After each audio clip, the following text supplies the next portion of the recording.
that helps us to be able to widen our perspective. Because when we get really tunnel vision, when we get really narrowed in our shame and in our negativity and in our worry, it's not fun. It's certainly not the formula for our creativity. It certainly isn't what helps us to take a risk. It isn't what helps us to be able to be more accepting. Because things, we do need to be more accepting. And it does get us way more stressed in whatever situation we're in. It puts things in perspective. That just because I'm feeling a certain way doesn't make it so. It helps us to ask some questions and think things through rather just assume. It helps us to recognize the exaggeration. So Beth just gave an example of her client who made up this whole story that it was terrible and that she was going to get fired for it.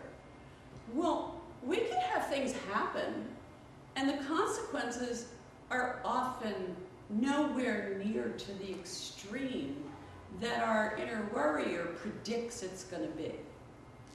So it's that inner coach that's the voice that says, like, hold on there. Wait a second. That's a story.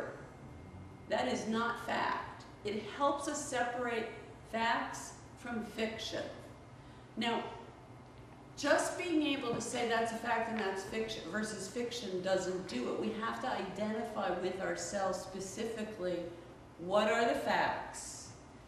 The more you say it out loud, rather than just saying it internally, something happens in the brain and there is more self-empowerment that happens. There is more, I think, access to the front part of the brain, which is where our rational thinking comes, so that we've got a conduit going on from our emotional brain to our rational brain, and then we get to anchor ourselves and be more grounded and have the ability to say, like, whoa, okay, yeah, that's a story. We can ask ourselves, the inner coach is that voice that says, where are the facts for that? Explain this to me.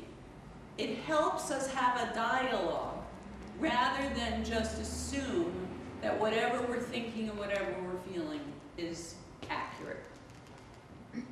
The inner coach speaks to us from a more encouraging, positive point of view. It is not perfectionistic. It holds that we're human beings, that we make mistakes, that good enough is far more important than trying to go for perfection, that perfection is when we mess up, that perfection is a fantasy, that control is a fantasy. Lots of people throughout my career use this word control. Oh, I have control, or I just want control. There is no such thing as control.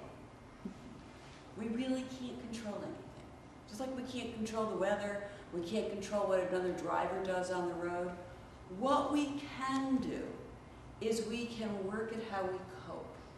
We can work with how we manage the situations that come up and the blindsiding events, the people that show up, the situations that show up that we couldn't predict and that we've got to manage because they create feelings and they create challenges. The inner coach is that voice that values compassion and practices compassion and patience and kindness. And it's practice. It doesn't just happen. It is not easy to be patient with ourselves. It's often not easy to be patient with somebody else. The inner coach is that voice that speaks to us, that helps us be aware of the need to be patient.